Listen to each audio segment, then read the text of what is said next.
Hello, greetings of the day. In myself, Madhu Verma is going to present the topic pilot plant scale up considerations for solids, that is capsule dosage form. In my earlier lecture, we have discussed about tablet dosage form and tablet coating. In this lecture, we are going to discuss about capsules. Now, after tablets, capsule is the most commonly used dosage form, and capsule and tablets, they follow the same unit operations except compression. Okay. When we discuss about capsule dosage form, the basic unit operations which are covered are: first we weigh the ingredients, then sieve them to prevent any clumping. After sieving, mixing or blending of the equipment take place. After blending, either this dry mix blend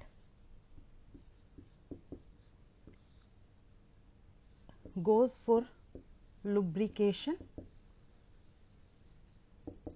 and then encapsulation into the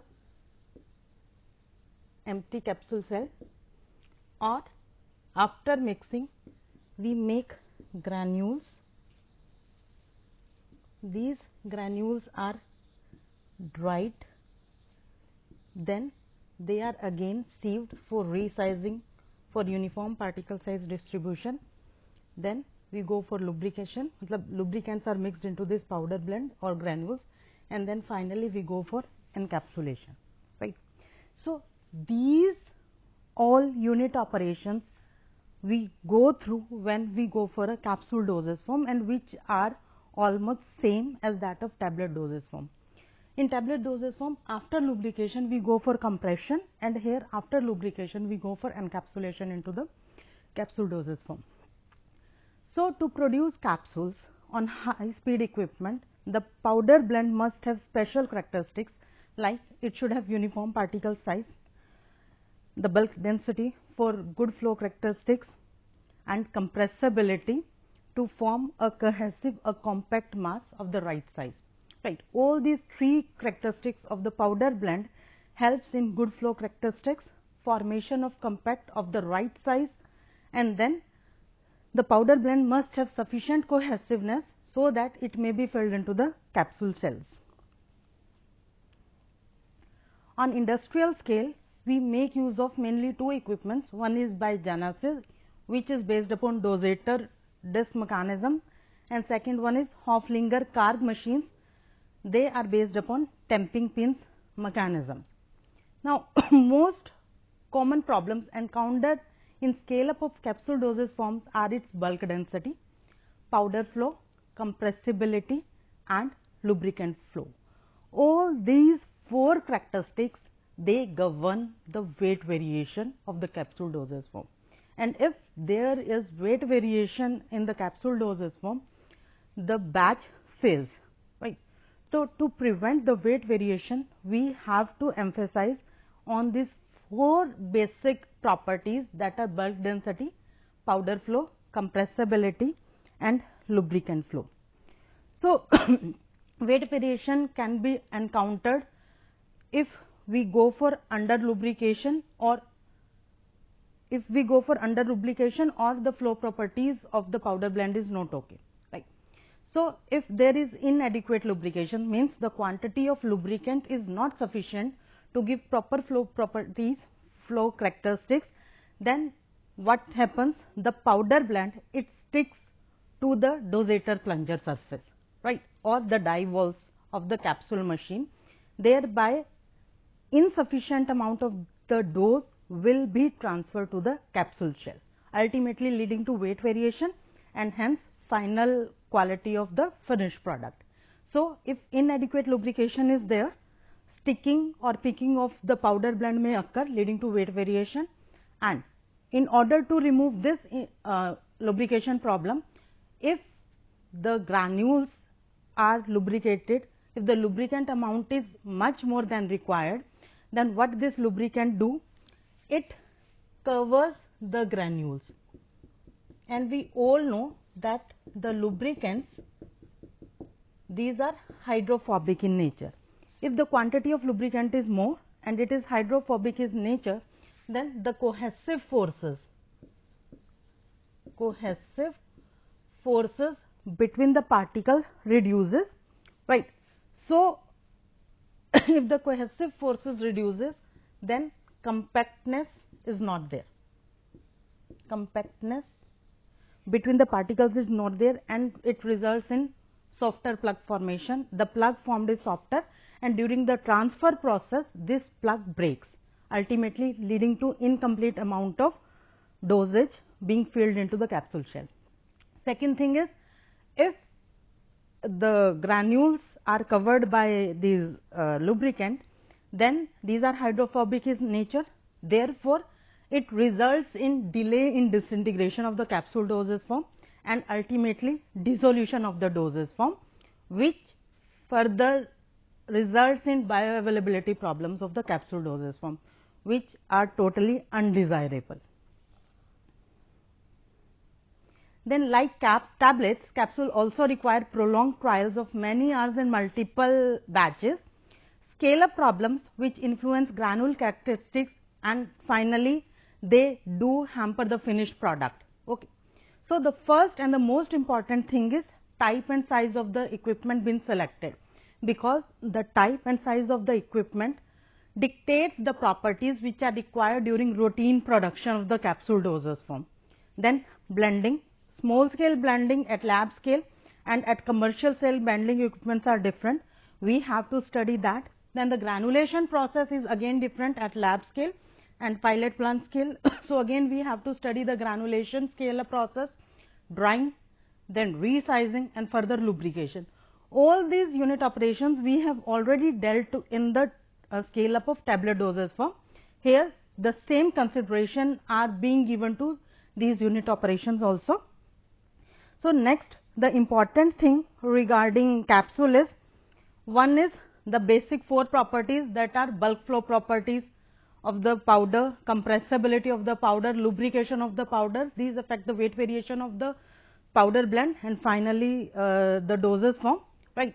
The second most important characteristics are environmental conditions, the processing environmental conditions during the encapsulation process, because encapsulation processes are less reliable than anticipated because of the humidity in the processing and encapsulation rooms is not controlled. Then significant of moisture content on granules and empty gelatin shells.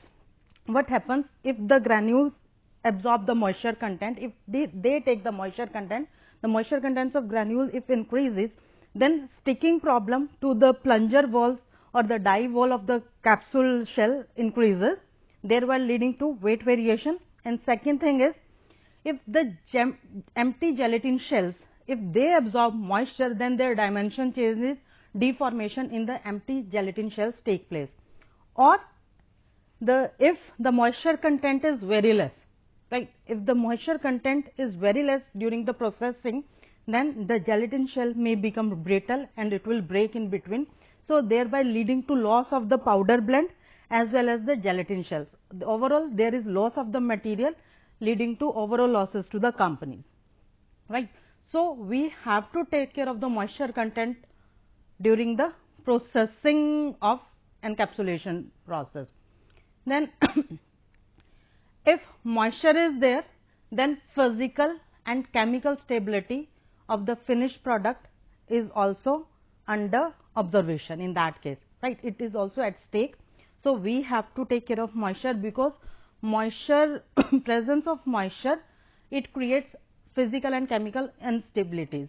Then uncontrolled moisture, it also leads to machine problems like flow and sticking during material transfer or filling of the empty gelatin shells. Now, for this, the temperature and humidity conditions of the encapsulation rooms are already dictated. The empty gelatin shells should be recommended to a storage conditions of 15 to 25 degree temperature, 15 to 25 degree Celsius temperature, and humidity in a range of 35 to 65% relative humidity. the room humidity during the process should be maintained between 45 to 55% relative humidity. Then at high humidity, we all know the capsule swells, it takes the moisture and the empty gelatin capsule, it swells, which make the separation of capsule parts difficult, and it interferes with the transport of the capsule through the process of encapsulation. At low humidity, the capsules become brittle, static charge increases, which interfere with the encapsulation process. So, ultimately we should take care of the environmental conditions while going for encapsulation process. Now, before understanding the scale up consideration during encapsulation process, we must have a look at the capsule filling, modern capsule filling process. Right. In modern day equipments, the capsule filling process, it is completed in basically 4 steps. One is rectification. Rectification, as we all know that our capsule, it contains 2 parts. One is its cap and the other one is its body. So, a capsule is divided into capsule cap and the other part, lower part, which have a greater height, is called as body, right. So, the first step in capsule filling process is rectification, in which the capsule has to be rectified, means the entry of the capsule should be like that, the body of the capsule should be at the lower side and cap of the capsule should be at the upper side. So, the first part is rectification of the capsule shell. Then second is separation of the caps from the body. The second point is separation of caps from the body.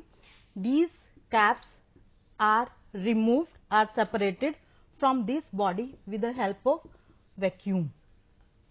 Under vacuum, the caps are removed, are separated from the capsule body. So, this is the second part, separation of caps from the body. Now, this separation of caps from the body is governed by moisture content. If the moisture content is high or low, deformation or brittleness of the capsule will occur, and during this separation the capsule may break or it may be deformed, right. So, ultimately further point, dosing of film material. This is the most important characteristics which we have to take into consideration during scale up of solid dosage form of capsules, right. Most important thing is doses of this film material. So, ultimately then the last step is replacement of caps and ejection of the filled capsule. During dosing of the film material, the powder is filled into this body and or powder or plug is filled into this body, and finally these caps are again replaced over this filled cap and then these are ejected. This filled capsule is ejected. So, high equipment, high processing equipment and industrial scale, they observe these 4 steps: rectification, separation of caps from the bodies, dosing of film material and replacement of caps, and finally ejection of the filled capsule. These are the 4 basic processes points which the modern day equipments undergo. Now, we have to emphasize on dosing of film material, which is very important for us during the scale up of capsule dosage form. I have already told you that the solid dosage form or the capsule, they are modern day we make use of 2 major equipments. One is Janasi, that is based upon the dosator principle. So, what is there in this Janasi equipment? It consists of a cylinder or a dosing rod in which there is present a piston.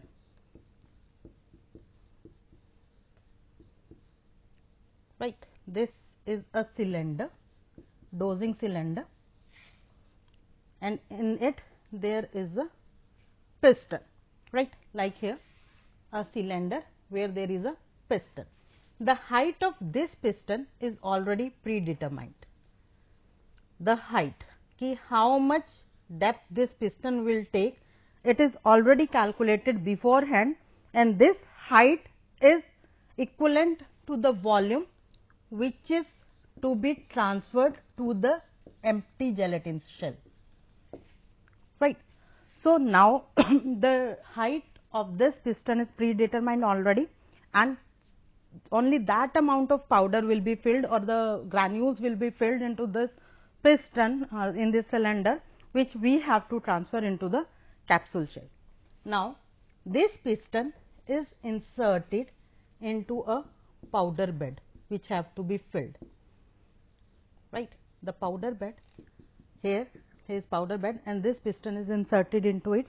When it is inserted into the powder bed, actually after inserting, this powder enters in this area.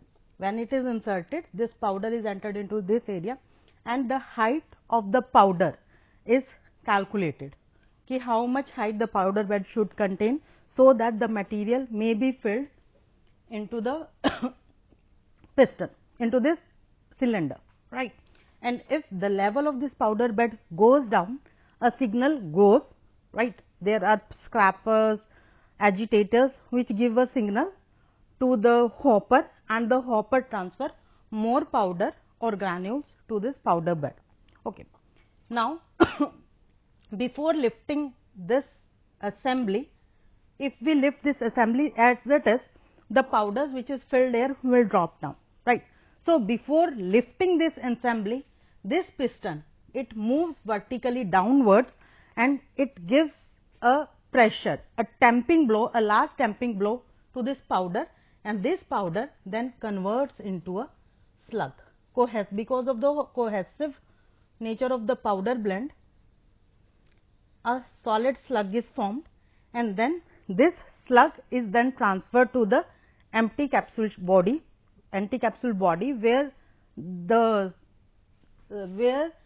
plug is ejected, right. So simple.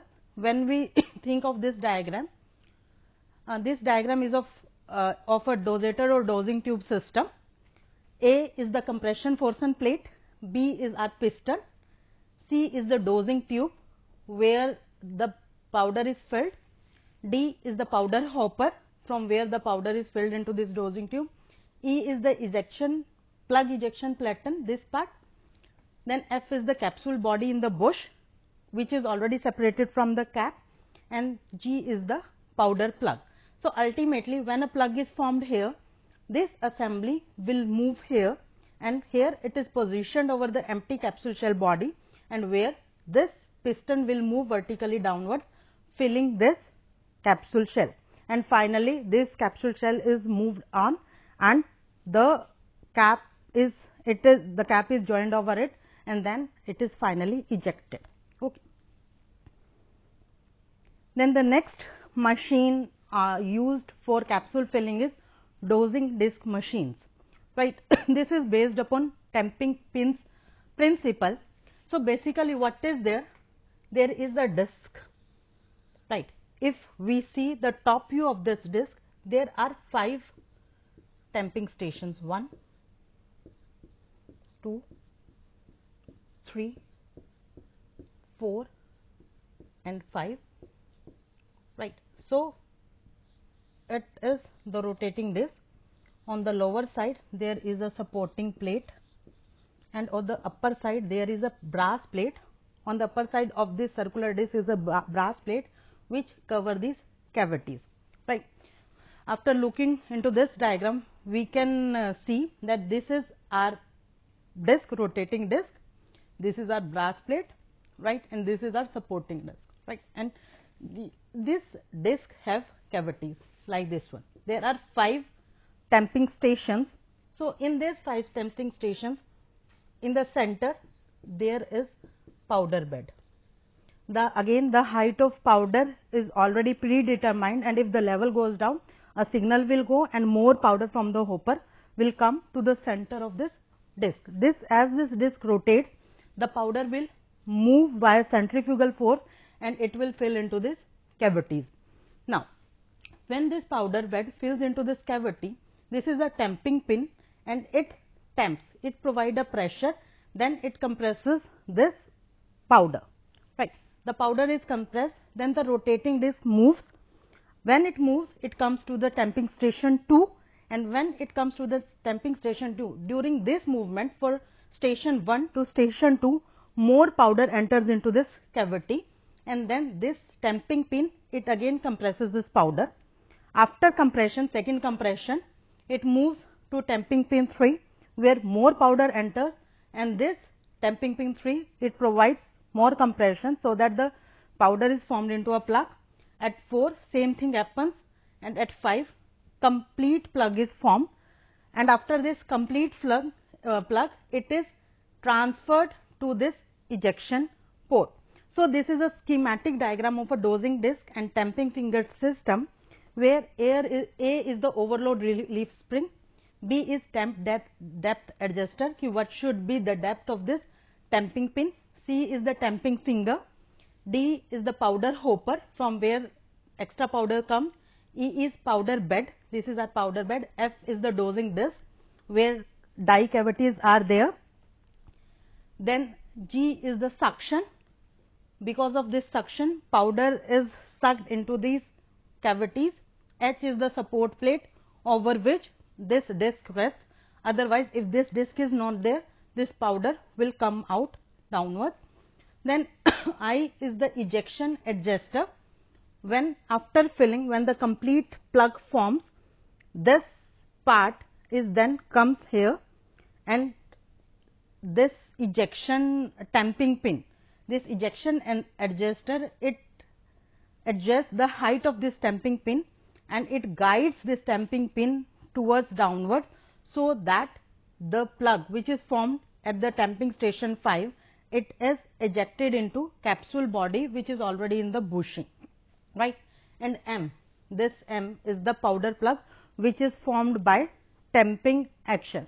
Now, you can very well understand that if the powder bed height comes less, if it goes down, then it needs more powder. If the flow properties of powder are not okay, then the filling into this plug formation, the quantity which is being used during plug formation reduces. If the powder bed height goes down and flow property is not okay, then powder may not flow properly from the hopper to this powder bed, so ultimately leading to weight variation. So, flow properties are important. If it is not properly lubricated, then it may stick to the walls of this die cavities or to the tamping pins or the dosator, then ultimately again leading to weight variation if lubrication is not proper. Then if moisture conditions are not proper, then again there is a problem that this capsule body, it's already deformed, and there may be problems in separation and further joining of the capsule body and the cap. So, ultimately our bulk properties, the compression characteristics of the powder blend and the lubrication concentration, these three are important for weight variation, and environmental conditions, they are important for physical and chemical stability as well as the deformation, to maintain the perfect size of the capsule empty shell. So, we have to take care of the flow properties as well as the environmental conditions during the scale up of capsule dosage form, as well as the other unit operations we have already taken care in of tablet dosage form. So, in the end, to sum up the scale up consideration of capsule dosage form, we have to take care of both the unit operations which we have discussed during the tablet dosage form, its coating, and then finally in capsule dosage form. For example, from that starting weighing process, that should be proper, right. The quantity which is weighed should be considered, the wastage of the waste material should be considered during weighing. Then second is blending. Blending should be uniform, no segregation depending upon the density should be there. Then after blending, sieving, clumping should be there should be no clumping, so that so we have to sieve the material. Then finally, we have to go for granulation. For wet granulation, a dough mass is prepared, the granules are passed to the sieves, we get wet granules. Those wet granules then are dried in hot air oven or any industrial scale. So, we have to take care of the critical temperature and humidity parameters, the sensors, the heat sensors which sense the temperature into that equipment, they have to be taken consideration of. Then after drying of the granules, we have to then resize. For resieving, we have to go for resieving and resizing of the capsules, so that we get a uniform particle size distribution. That is again important, because if there is variation between particle size distribution, then again there will be a weight variation, because the die cavity will not completely filled. If porosity is more, then the plug formed will be of less mass. If porosity is less, then we will get a dense plug. So, particle size distribution at resizing must be taken care of. After resizing, then the lubricants are added. The lubricants added are to be mixed properly. It should be neither inadequate nor overly lubricated. Then finally, the encapsulation process. During encapsulation process, we have to take care of weight variation characteristics, means bulk properties, as well as environmental conditions of our processing room. After that, we can go for our commercial batches. Thank you.